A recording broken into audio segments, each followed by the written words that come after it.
Benarlah kata pepatah, kasih anak sepanjang jalan, kasih ibu sepanjang zaman. Sejak Raffi Ahmad diciduk polisi di rumahnya lalu ditahan BNN dan kini dipindah ke Lido, hingga kemarin perjuangan Ami Kanita untuk putra tercintanya itu tak putus-putus.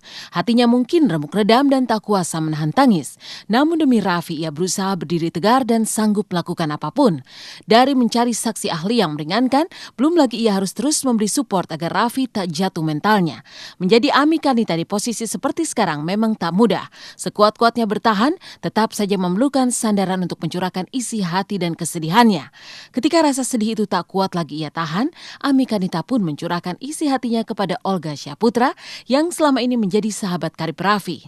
Lantas, apa saja yang sering diceritakan Ami Kanita kepada Olga? Ya betul-betul setelah masalah ini betul-betul yang tadinya saya cuma ibu rumah tangga biasa, yang cuma diam di rumah, santai-santai. Ketika saya mendapat masalah ini, saya harus standby dari pagi, kadang harus saya pergi dari pagi pulang malam mengurusi segala sesuatunya, dan betul-betul itu menguras tenaga dan pikiran saya, membuat saya lelah, kadang saya sedih, kadang saya nangis, tapi apapun jiwa raga saya, betul-betul seorang ibu ini yang saya rasakan sekarang, saya akan apapun akan berkorban buat Raffi, dan itu mungkin ya kasih sayang seorang ibu seperti ini. Jadi apapun akan saya lakukan dengan segala semua yang saya jalani ini untuk kepentingan Raffi. Ya mungkin kalau saya berdoanya, ya Allah semoga ada keajaiban atau mukjizat seperti apalah. Saya sih inginnya Raffi bebas dari pasal-pasal ini, tapi ya mungkin itu cuma namanya keinginan seorang ibu kan, hayalan seorang ibu. Tapi kalau memang untuk dilimpahkan nanti di kejaksaan, di pengadilan nanti, ya kita hadapi aja dengan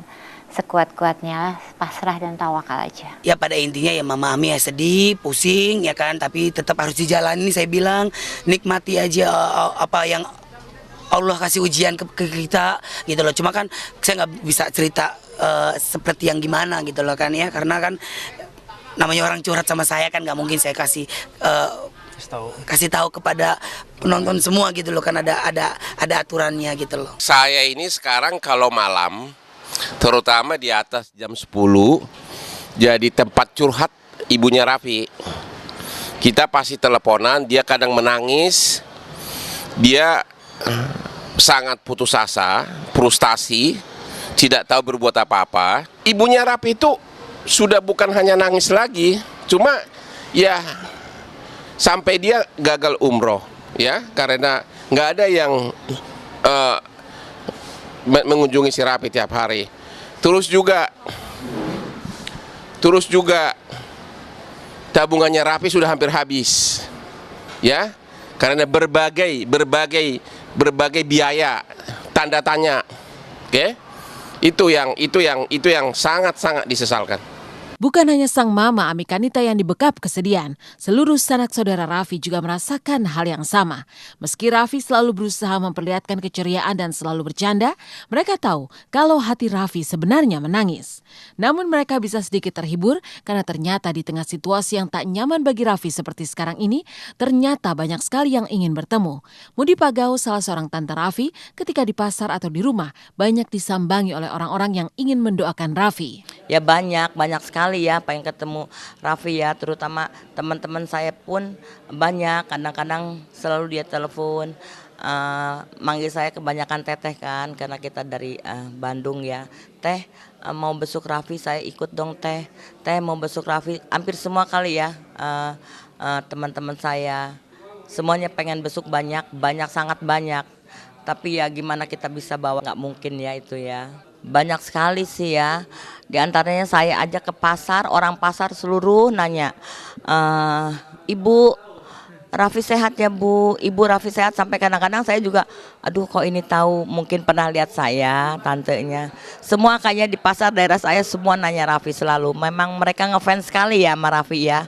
Karena Raffi kan acara dahsyatku kan dilihat dari golongan bawah sampai atas, dari anak-anak sampai dewasa, ya itulah daerah saya tuh sangat. Dan Raffi pernah ke rumah saya sih ya, jadi mereka tahu. Mungkin sangat banyak yang nanya, banyak. Selalu saya keluar tuh tukang ojek pun nanya, sampai sengaja tukang ojek nyamperin saya, Bu gimana Raffi Bu, saya boleh nggak nengok Raffi. Tukang ojek, tukang singkong itu saya bener-bener saya nggak bohong, semua nanya, boleh saya nengok Raffi Bu, boleh saya nengok Raffi, terlalu bilang begitu ya, saya cuma senyum aja ya, nggak bisa ngomong apa-apa.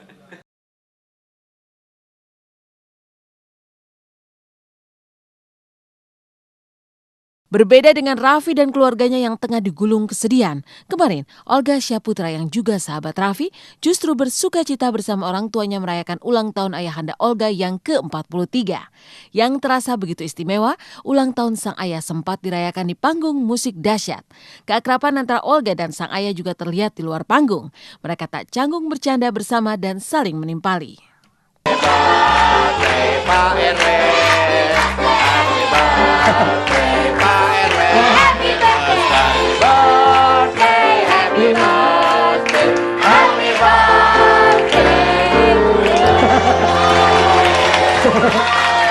Ayo.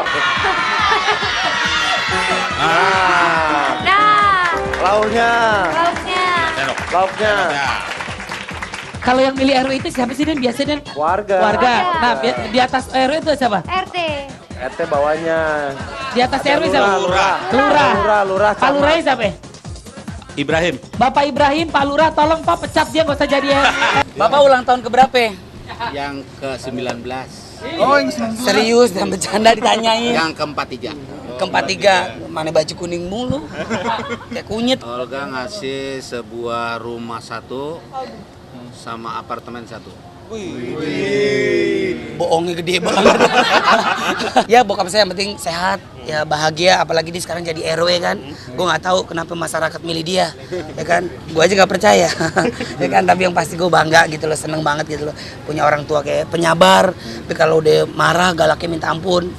Ya tapi seneng gitu loh. Enggak, udahlah biasa, ucapan biasa.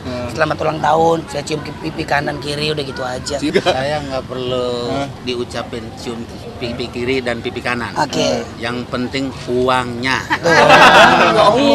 Alhamdulillah tiap bulan dia ngasih sekitar 30 jutaan. Widih, kayak orang benar kalau ngomong. Pokoknya ucapan yang keluar dari mulut itu kadang-kadang benar, kadang-kadang enggak. Namanya juga kuncing genteng. Ayah Olga memang menyebut kado ultah dari Olga tahun ini 1 rumah dan 1 apartemen. Olga pun buru-buru meluruskannya dengan candaan. Lantas, apa sebenarnya hadiah dari Olga untuk sang ayah? Aku nggak ada kasih spesial kado. Kalau aku segini, selagi kalau orang tua saya lagi minta apapun, selagi saya mampu, saya bisa, saya kasih. Bukan buat bapak saya juga, buat mama saya, buat adik-adik saya sama anak-anak yatim piatu saya udah. Ya, saya sih perhatian nggak terlalu ya sama kedua orang tua saya. Cuma kalau mereka kangen biasa datang ke rumah saya gitu. Saya nggak yang lagi di mana, lagi ngapain, lagi nggak seperti itu. Yang penting saya pantau setiap hari gitu. Nggak ada ini aja. Selamatan. Nggak ada. Udah. Mas Untung mau dirayain di sini. Nggak usah rayain kayak anak ABG. Biasanya saya dirayain di tempat sampah. Tuh. Kalau saya sih pengennya sehat-sehat saja. Amin. Dan anak juga semuanya sehat walafiat. Saya nggak perlu muluk-muluk, harta banyak nggak perlu. Yang penting kita kesadaran dari semua pihak dan masyarakat kita. Apaan sih omongan lu muter-muter? Kan Pak RW. RW. Oh iya. Jadi warga dan masyarakat kita perlu disejahterakan. Gue mau gak percaya di RW.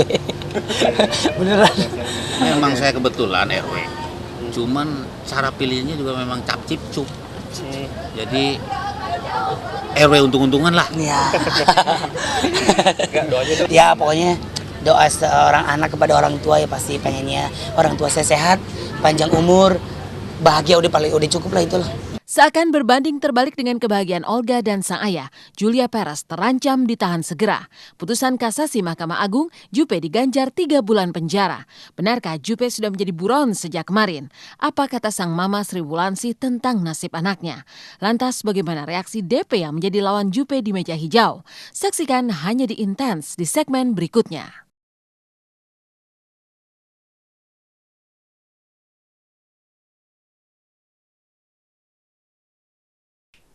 Kontras dengan kebahagiaan Olga dan berbeda kasus dengan Raffi Ahmad, aktris Julia Perez kini terancam di penjara. 2 kali dipanggil pihak kejaksaan dan selalu mangkir. Benarkah kini Juppe ditetapkan sebagai buron oleh pihak Kejaksaan Negeri Jakarta Timur? Lalu kemanakah Julia Perez? Lantas apa kata sang ibu Sri Wulansih tentang anak kesayangannya itu? Bagaimana pula kata Dewi Persik padahal sudah 2 kali berdamai?